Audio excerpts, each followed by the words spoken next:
Udah dari tadi. Assalamualaikum warahmatullahi wabarakatuh. Waalaikumsalam warahmatullahi wabarakatuh. Terima kasih ibu-ibu. Sebelumnya kami minta maaf karena telah mengganggu waktu ibu-ibu untuk berkumpul di rumah teman kami pada sore hari ini. Apalagi Pak Bu Kevin. Waktu Pak Bu Kevin pasti banyak datang. Terima kasih Bu. Terus tujuan kami pada sore hari ini ingin memberikan sosialisasi tentang pencegahan stunting, yaitu membangun kesadaran masyarakat untuk kesehatan generasi yang akan datang. Sebelum kami memulai sosialisasi kami, ada baiknya kami memperkenalkan diri kami. Kami mahasiswa Unimed Pendidikan Sejarah Sambut 2022. Perkenalkan, nama saya Siti Mawar dan teman saya. Nama saya Grace Nurfasari. Nama saya Muhammad Fadila Tanjung. Nama saya Rizman Polis Tohang. Ya tegang-tegang kali orang ini pun. Baik, materi pertama akan dilakukan oleh teman saya Kak Haidal Tanjung. Gimana? Tadi mau pakai duit. Udah. HP. HP siapa? HP mamamu. Pos dulu, pos. Dan sana samping. Usah. Biar bukti. Apa? Pakai yang pemutih itu. Efek.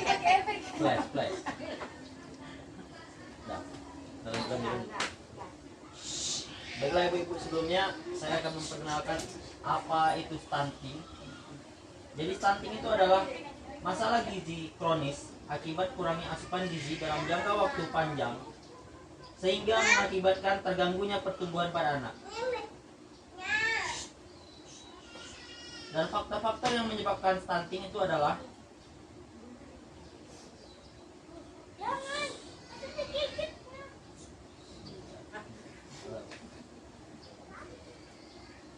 yang pertama itu ada kurang gizi dalam waktu yang lama. Yang kedua ada pola asuh yang kurang efektif. Yang ketiga pola makannya yang kurang baik. Yang keempat tidak melakukan perawatan pasca melahirkan. Yang kelima gangguan mental dan hipertensi pada ibu. Yang keenam sakit infeksi yang berulang. 7 faktor sanitasi.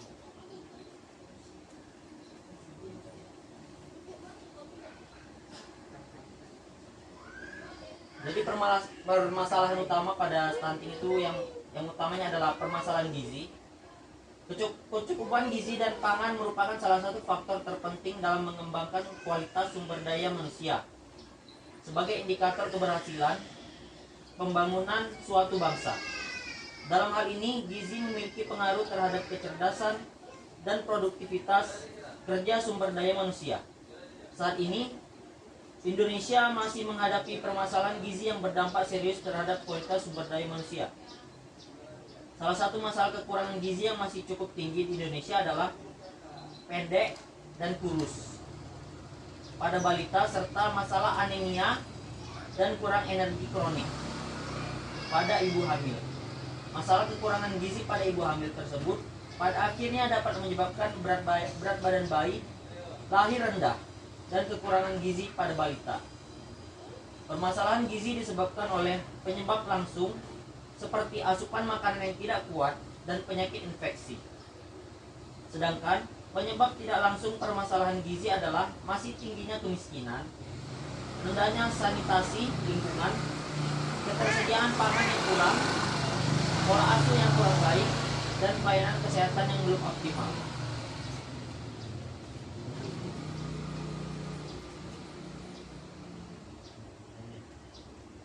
Kemudian pembangunan kesehatan dalam periode tahun 2015 sampai dengan 2019 difokuskan pada 4 program, salah satunya adalah penurunan prevalensi balita pendek.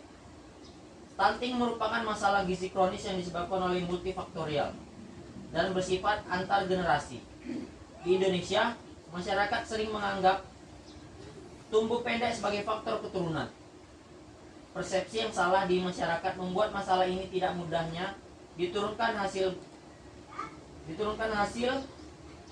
studi membuktikan bahwa pengaruh faktor keturunan hanya berkontribusi sebesar 15%.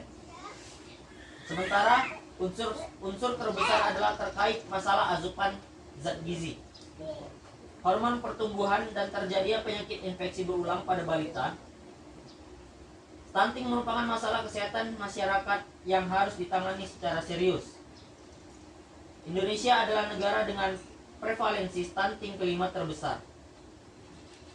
Balita atau baduta yang mengalami stunting akan memiliki tingkat kecerdasan yang tidak maksimal, menjadikan anak menjadi lebih rentan terhadap penyakit, dan di masa depan dapat beresiko pada menurunnya tingkat produktivitas. Pada akhirnya, secara luas, stunting akan dapat menghambat pertumbuhan ekonomi, meningkatkan kemiskinan, dan memperlebar ketimpangan sosial. Pengalaman dan bukti internasional menunjukkan bahwa stunting dapat menghambat pertumbuhan ekonomi dan menurunkan produktivitas pasar kerja, sehingga mengakibatkan hilangnya 11% dari GDP, serta mengurangi pendapatan pekerja dewasa hingga 20%. Selain itu, stunting juga dapat berkontribusi pada melebarnya kesenjangan, sehingga mengurangi 10% dari total pendapatan seumur hidup dan juga menyebabkan kemiskinan antar generasi. Anak pendek yang terjadi di Indonesia sebenarnya tidak hanya dialami oleh rumah tangga yang miskin dan kurang mampu, karena stunting juga dialami oleh rumah tangga yang tidak miskin, yang berada di atas 40% tingkat kesejahteraan sosial. Stunting pada anak menjadi permasalahan karena berhubungan dengan meningkatnya risiko terjadinya kesakitan dan kematian, gangguan pada perkembangan otak, gangguan terhadap perkembangan motorik, dan terhambatnya pertumbuhan mental anak. Pertumbuhan tidak optimal dalam masa janin dan atau selama periode 100 HPK memiliki dampak jangka panjang bila faktor eksternal atau setelah lahir tidak mendukung pertumbuhan. Stunting dapat menjadi permanen sebagai remaja pendek. Hasil-hasil penelitian menunjukkan bahwa mereka yang memiliki ukuran lebih kecil atau stunting ketika lahir secara biologis memiliki ukuran tinggi yang berbeda dari mereka yang lahir dengan ukuran yang lebih besar atau lebih tinggi. Masalah pertumbuhan stunting sering tidak disadari oleh masyarakat karena tidak adanya indikasi seperti penyakit. Efek kejadian stunting pada anak dapat menjadi predisposing terjadinya masalah-masalah kesehatan lain hingga nanti anak dewasa. Oleh karena itu, penanggulan masalah stunting harus dimulai jauh sebelum seorang anak dilahirkan, dan bahkan sejak ibu remaja untuk dapat memutus rantai stunting dalam siklus kehidupan. Sekian materi dari saya kembalikan ke moderator. Baik, materi kedua akan disampaikan oleh teman saya Desman Sitohang. Baik, terima kasih mendengarkan dari materi dari teman saya Pak Rizal. Jadi dapat disimpulkan stunting itu prioritas pertamanya adalah karena kekurangan gizi. Kemudian kalau kita melihat dalam lingkungan sekitar kita, anak yang pendek itu ada dua kemungkinan, dari faktor genetik dengan faktor dari konsumsi dari makanannya sehari-hari. Contohnya kalau kita lihat anak yang stunting itu tingginya tidak sesuai dengan umurnya. Beda lagi kalau udah memasuki masa remaja. Kadang karena kan faktor tinggi manusia itu kan 80% dari gen orang tua, ibu dan ayah. Kemudian disusul oleh makanan-makanan yang sehari-harinya. Nah, kemudian kalau kita ingin secara nyatanya melihat perbedaan anak tersebut mengalami stunting atau tidak, itu bisa kita lihat dalam periode pertumbuhan masa kecil, di mana paling jelas di bagian sekitar mulut, gigi. Ketika gigi itu tidak sesuai tumbuhnya pada usia ya, itu kita harus sudah bisa memeriksa ke dokter bagaimana dirawat dari kesehatannya dan dirawat dari penerimaan vitaminnya. Karena itu sebenarnya banyak di posyandu atau di rumah sakit memberikan layanan seperti itu untuk membawa anak kita untuk mengecek rawat vitaminnya, kesehatannya juga. Karena kalau vitaminnya tidak mencukupi, itu akan membuat anak tersebut lama berkembang dan pola pikirnya terhambat seperti yang dibilang oleh Pak Dika tadi. Jadi ada beberapa vitamin yang harus diprioritaskan dalam untuk membuat anak itu mencegah stunting ya. Vitaminnya artinya adalah vitamin A, kemudian vitamin D, vitamin C, dan vitamin E, dan vitamin B kompleks. Nah, ini juga harus didukung dengan rutin olahraga. Namun pada saat ini kebanyakan anak generasi sekarang, mau dari tingkat SD, SMP, SMA, kebanyakan mereka menghabiskan waktunya untuk gadget, main HP, nggak di luar ini, nggak di luar rumah sekarang. Jadi kalau kita jeli dan ingin melihatnya di Google atau di data yang dipublish oleh pemerintah, kita ini peringkat 95 dari 100 lebih negara di luar sana yang pendek, sangat pendek. Makanya kalau ada bule ya, kita lihat, wah ini makan apa ini. Nah, tapi sebenarnya mereka itu pola hidupnya beda sama pola hidup kita, mereka di sana. Itu juga menjadi faktornya. Kemudian untuk mencegah hal ini diharapkanlah untuk kita semua, mau dari pihak remaja atau orang tua yang sudah memiliki anak, untuk memprioritaskan melihat apa yang dimakan oleh anak tersebut. Boleh memakan jajan-jajanan di sekolah, tetapi harus dibatasi karena kita nggak tahu makanan apa yang dijual oleh penjual. Boleh dibeli, tapi jangan dalam kurun waktu yang lama kalau dibeli gitu. Sekian dari informasi yang bisa saya berikan. Saya kembali kepada moderator. Baik, sekian dari penyampaian materi ke materi kedua. Selanjutnya akan dilanjutkan oleh Grace. Terima kasih kepada moderator. Jadi di sini saya akan menjelaskan apa-apa saja yang menjadi faktor penyebab dari stunting. Faktor penyebab terjadinya stunting pada balita.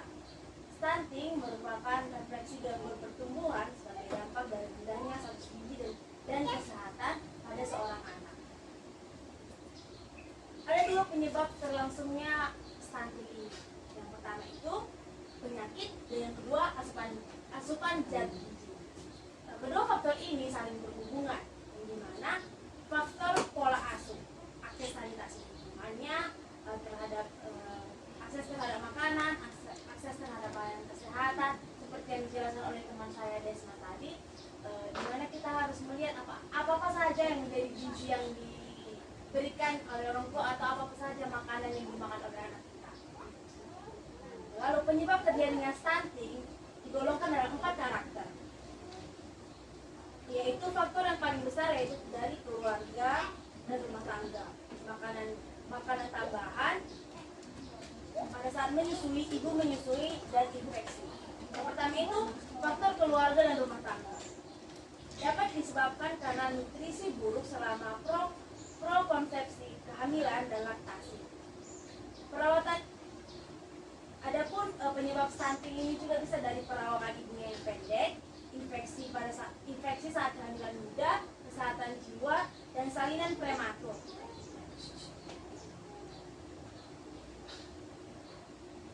Aktivitas saat ibu yang melakukan persalinan prematur, anaknya lahir prematur, bisa juga disebabkan karena dia ada penyebabnya stunting.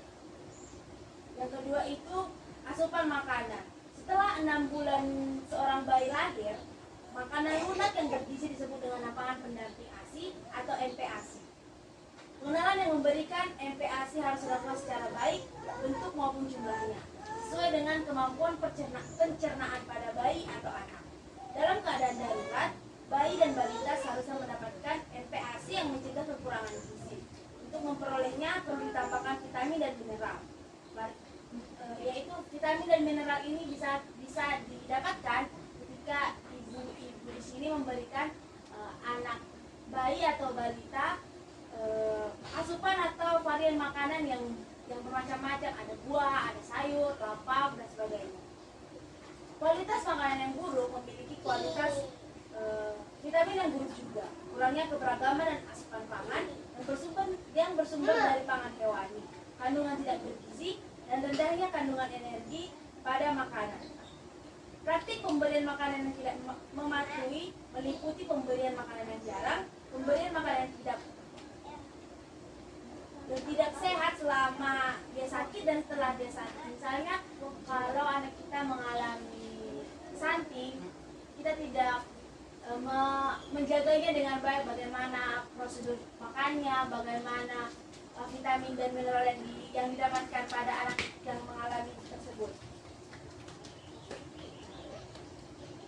Makanan tambahan yang diberikan berupa makanan lunak yang bisa dibuat sendiri, berupa bubur tepung atau bubur beras, ditambahkan lauk pauk, sayur, buah, sehingga perlu mengetahui gizi yang baik. Faktor yang kedua tersebut, faktor ketiga yaitu beberapa masalah dalam pemberian ASI. Kita ketahui kalau seorang ibu pasti memberikan ASI-nya pada saat anaknya masih bayi dan baru melahirkan. Jadi ada beberapa masalah yang dapat menyebabkan stunting tersebut saat memberikan ASI. Rendahnya kesadaran ibu akan pentingnya memberikan ASI pada balita dipengaruhi oleh pengetahuan ibu tentang kesehatan yang terbatas. Petugas kesehatan yang memberikan penyuluhan terhadap ibu yang baru melahirkan atau yang masih menyusui itu masih sangat rendah. Jadi mungkin ibu-ibu yang baru melahirkan, atau kita ketahui di Indonesia ini cukup sangat banyak ibu-ibu muda atau yang masih memiliki umur di bawah, bisa dikatakan orang tua, dia sudah memiliki anak, jadi dia masih belum mengetahui bagaimana cara memberikan ASI yang baik, bagaimana cara memberikan ASI yang baik dan vitamin terhadap anaknya. Jadi perlu bisa minta saran terhadap pihak kesehatan, namun pihak tersebut mereka mungkin kurang mau bersosialisasi terhadap masyarakatnya. Jadi pengetahuan ibu tersebut masih kurang mengetahui bagaimana cara memberikan ASI yang baik. Pemberian ASI memiliki berbagai manfaat tentang kesehatan, terutama dalam hal perkembangan anak. Komposisi ASI banyak mengandung asam lemak tak jenuh dengan rantai karbon yang panjang.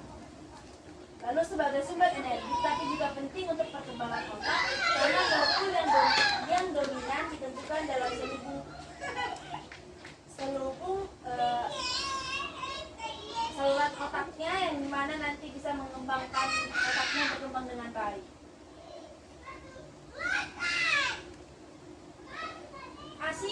ASI juga memberikan efek terhadap perkembangan psikomotorik anak karena anak yang sakit akan sulit untuk mengoplarasi dan belajar dari sekitarnya. Manfaat pemberian ASI adalah pembentukan ikatan yang lebih kuat dan interaksi ibu dan anak, sehingga berdampak positif bagi perkembangan yang berlaku. Ketika ibu sedang menyusui anaknya, pasti seorang ibu tersebut melakukan komunikasi dengan anak tersebut, misalnya berbicara pada saat melakukan menyusui, jadi bisa membantu interaksi ibu dan anak. Resiko menjadi stunting 3,7 kali lebih tinggi pada balita yang tidak diberi ASI dibandingkan dengan balita yang diberi ASI. Jadi kalau yang saya lihat, kebanyakan ibu-ibu ini pada saat pemberian ASI, ketika mungkin bisa jadi ada yang tidak dapat susah pada saat anak pertamanya ASInya tidak keluar, pada saat anak keduanya ASInya keluar. Jadi mungkin saja bisa dipastikan anak yang diberikan ASI dengan anak yang tidak diberikan ASI, anak yang tidak diberikan ASI ini nantinya bisa cepat terinfeksi oleh penyakit stunting tersebut. Yang keempat itu infeksi. Hal ini terjadi sebagai konsekuensi dari terlalu sedikit mengkonsumsi makanan yang meningkatkan kebutuhan tubuh dan zat gizi, mengurangi nafsu makan atau mempengaruhi penyerapan zat gizi di tubuh. Kenyataannya, infeksi sering terjadi pada saat bersamaan. Infeksi dapat menimbulkan risiko infeksi yang menyebabkan malnutrisi yang mengarah ke lingkungan. Anak kurang gizi yang daya tahan terhadap penyakit rendah, jatuh sakit akan semakin kurang gizi sehingga mengurangi kapasitasnya untuk melawan penyakit dan sebagainya. Kalau seorang anak kekurangan gizi, otomatis anak tersebut mungkin bisa cepat terserang penyakit. Jadi kalau anak kita gizinya baik, pasti anak kita tersebut kuat tahan terhadap penyakit tersebut. Yang kelima itu kelainan endokrin. Beberapa penyebab perawakan pendek, diantaranya dapat berupa variasi normal, penyakit endokrin, sindrom, penyakit kronis, dan malnutrisi. Pada dasarnya, perawakan pendek dibagi menjadi dua variasi, yaitu variasi normal dan keadaan patologis. Selain endokrin, faktor penyebab terjadinya stunting berhubungan dengan defisiensi. Stunting dapat disebabkan karena kelainan endokrin. Penyebab terbanyaknya adalah kelainan yang tidak infeksi, gangguan nutrisi, penyakit jantung bawaan, dan faktor sosial ekonomi. Faktor yang kedua yaitu makanan komplementer yang tidak kuat yang dibagi menjadi tiga, yaitu kualitas makanan yang rendah, cara pemberian makanan yang tidak baik, keamanan makanan dan minuman. Kualitas makanan yang rendah dapat berupa kualitas vitamin dari makanan tersebut yang rendah, keragaman jenis makanan yang dikonsumsi dan sumber makanan hewani yang rendah, makanan yang tidak mengandung nutrisi, dan makanan komplementer yang mengandung energi yang rendah. Faktor stunting ini juga bisa dari makanan yang dimakan oleh anak-anak kita, yaitu kayak jajan-jajan yang kita tidak tahu kayak mana sih pengolahannya, gimana nutrisinya, gimana vitamin yang ada dalam makanan tersebut. Kalau kita lihat anak-anak sekarang sudah banyak sekali kayak orang jualan kayak gitu, dia tidak tahu beli makan, cara pengolahannya kayak mana dia tidak tahu. Jadi mungkin lebih baiknya memberikan anak itu makanan yang kita masak sendiri di rumah.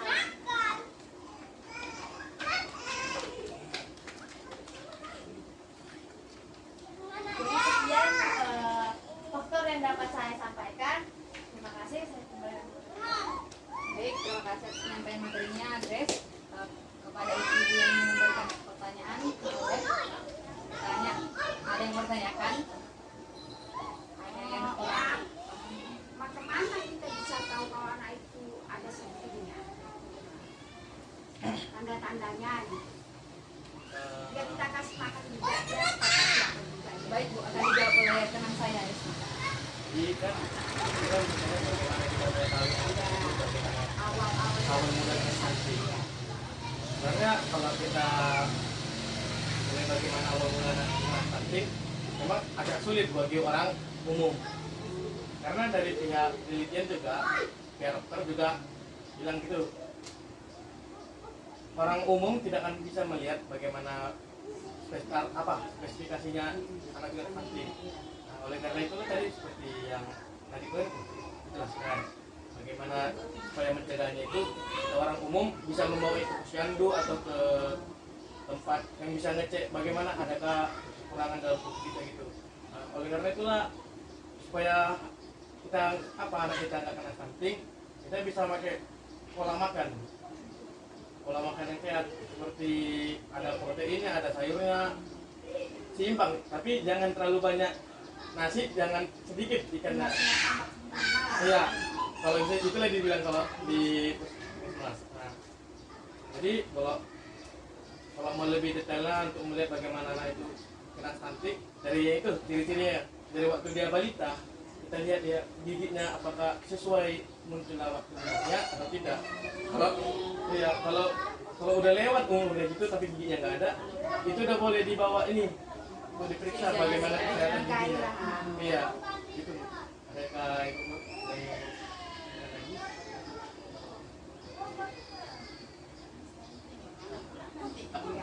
Bilang anak ini, enggak anak aja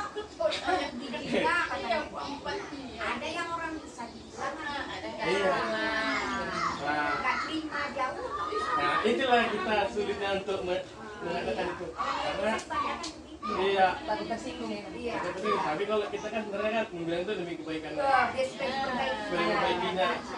Karena kalau kita tengok sekarang kan mau kerja apapun tinggi minimal 160, mau PNS juga 160 lebih. Oleh karena itu kalau bisa anak kita kasih keluar main, main bola, main apa gitu. Satu lagi kalau bisa kalau anak tersebut mau melakukan gym, ibu tahu kan nge-gym kan? Gym. Nah, sebenarnya kalau nge-gym itu anak kita nggak jadi pendek. Kalau jadi ini lebih bagus tubuhnya. Kalau anaknya nanti kalau misalnya ada anak yang lagi, mak bisa nge-gym gitu, izinkan aja. Karena aku udah ngerasain. Ya renang juga, renang dikasih. Kalau bisa dipaksa anaknya renang sekali seminggu. Iya. Karena di sini belum aja. Di sungai bisa. Ya. Dari faktor keturunan nggak ada itu. Tapi kan ada yang memang dasar Iya. ayah ini. Ya misalnya Ayahnya pendek, ibunya pendek. Kalau anaknya benar apa masih bisa ya? Ah, ini dia. Umur itu enggak ya? Umurnya juga. Karena kan 80% kan dari orang tua, 20% kan dari apa yang kita lakukan. Jadi 20% ini bisa dimaksimalkan. Harus dimaksimalkan. Kalau nggak dimaksimalkan nanti ya gimana kayak kami kayak berdua. Kalau aku memang ibuku 160, bapak juga 165, aku 160. Iya. Jadi nggak bisa lagi mau dimaksimalkan, memang kadang nggak bisa lagi. Kamu lebih dewasa lagi lebih tinggi enggak? Bisa juga. Dari faktor yang konsumsi bagaimana pola hidup sehat. Gitu.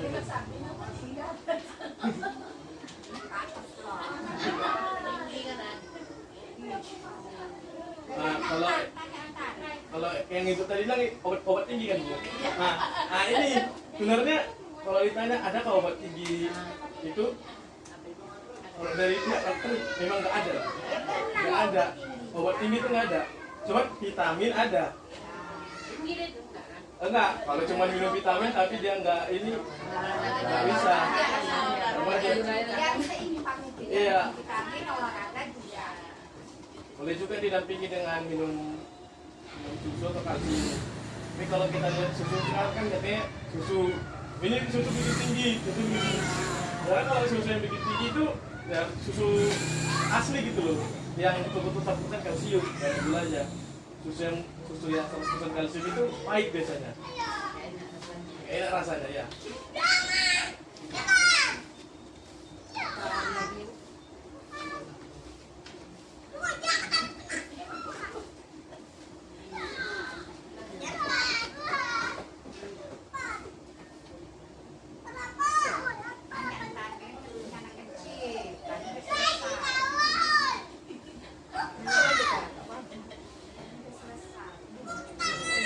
Bulan yang bertanya Bu.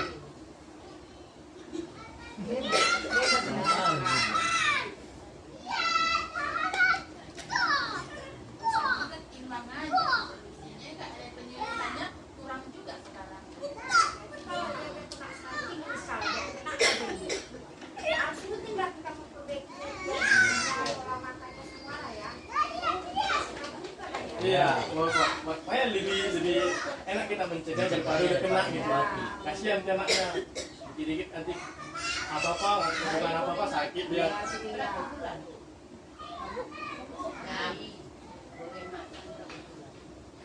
Umur berapa bulan? Umur berapa bulan?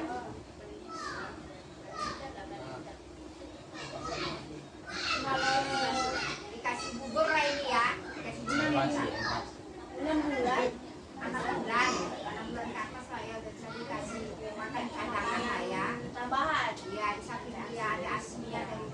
Jadi kalau misalnya dia nggak ada asinya, nggak jadi ada asi mamanya, tahu lah obat sekarang kan takut jelek gitu kan, jadi nggak dikasih asi ke anaknya. Iya kayak ibu kan melahirkan itu ada kasihnya.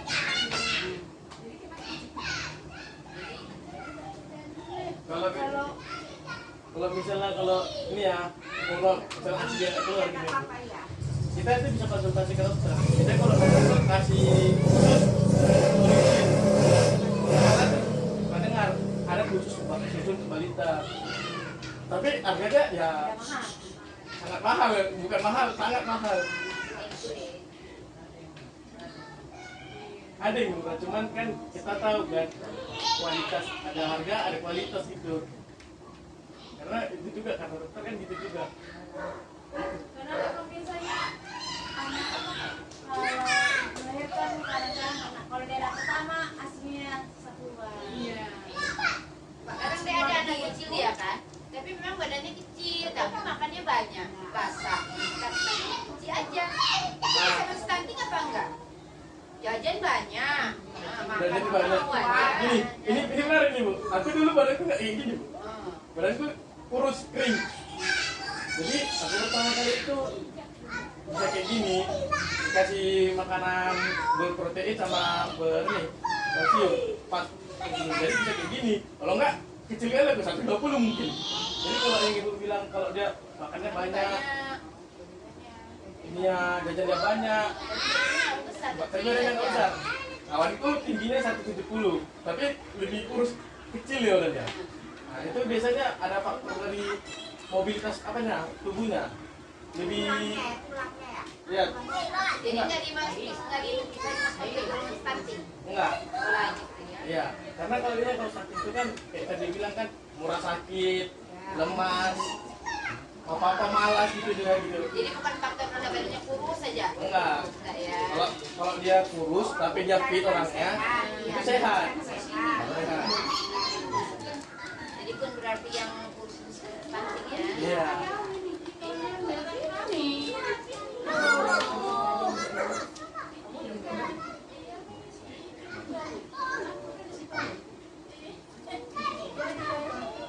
Sini masuk.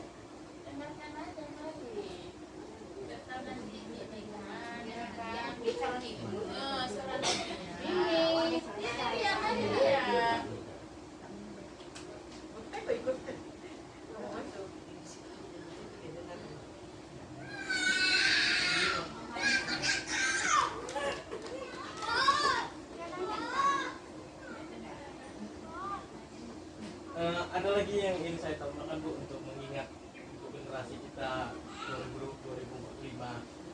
Aku juga pada baca proposalnya dari pemerintah. Katanya kan 2045 kan generasi emas kita.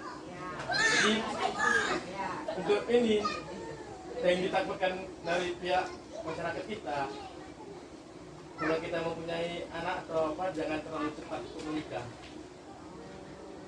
Itu juga salah satu faktor yang ditakutkan dari pihak atas, karena rata-rata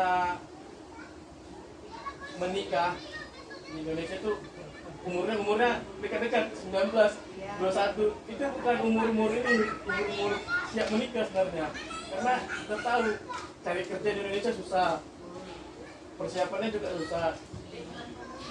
Iya, itulah mama ayah juga takut, jadi pergaulan juga harus dilihat sama itu.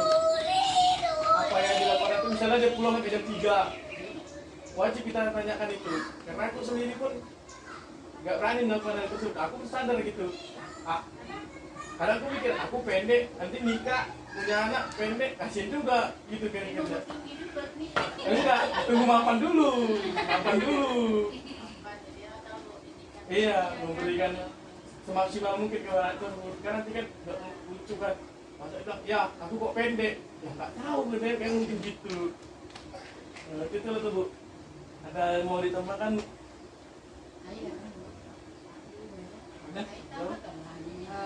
Begini juga Bu, misalnya kan Bu udah nikah, apa harus jaga jarak anaknya juga, jangan baru lahir ini kan, baru siap ASI gitu, udah ada lagi, jadi gizi itu nggak seimbang, nggak terjaga gitu, jadi kadang ada yang kurang gizi anak pertamanya ini, adiknya kan harus dibutuhkan juga, jadi adiknya, mamanya ini jadi fokus sama adiknya ini, yang pertama ini jadi kurang gizi gitu Bu, harus jaga jarak ini, jarak kelahiran. Stunting dari hamil itu ya, kalau kita yang namanya orang hidang gitu, pas makan lagi ini bisa ngaruh itu sama apa? Ngaruh. Iya, karena kan Bu, gizinya itu harus diperhatikan sejak dalam kandungan.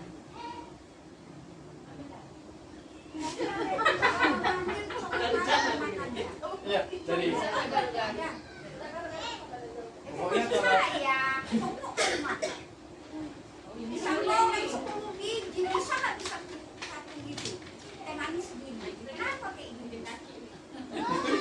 keinginan kita sebenarnya. Tapi ada dia juga. Iya. Karena itu makanya ada batasannya Bu. Itu dia. Karena dari ibu hamil itu, ya udah dari situ lah kita harus memikirkan ya bagaimana kita berfungsi itu kan pasti 80% beda nih. Gitu. Ibu hamil.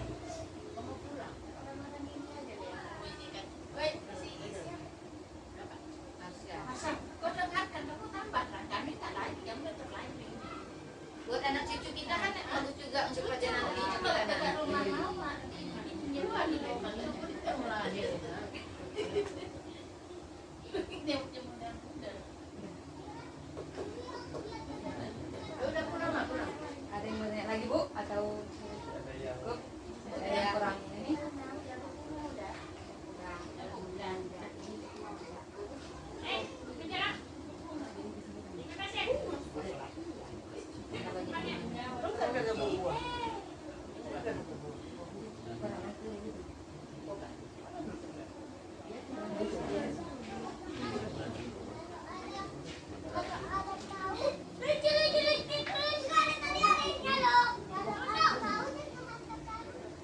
Jadi dapat kami simpulkan kan Bu. Jadi orang tua itu harus berperan aktif dua-duanya, jangan hanya ibu karena lebih sering kita dengar ibu lah yang memperhatikan anaknya kan yang melahirkan yang di rumah gitu. Bapaknya kan kerja. Enggak, ini harus dua-duanya karena menjaga keseimbangan gizi anak itu harus berperan aktif agar anaknya ini enggak kekurangan gizi. Jangan hanya ibu. Jadi tetapi peran utamanya ini memang harus dari ibu karena kan ibu yang di rumah anak-anaknya seperti hal-hal dimulai dari hal kecil misalnya mengajarkan anak kita gosok gigi sebelum tidur atau sesudah bangun baru itu misalnya kalau mau makan apapun harus cuci tangan dulu jadi makanan itu terjaga gitu dari kuman agar gizi itu tetap terjaga gitu Bu. Sekian dari pemaparan sosialisasi kami pada sore hari ini. Terima kasih kepada ibu-ibu telah menyempatkan waktunya dan kami ucapkan assalamualaikum warahmatullahi wabarakatuh. Waalaikumsalam.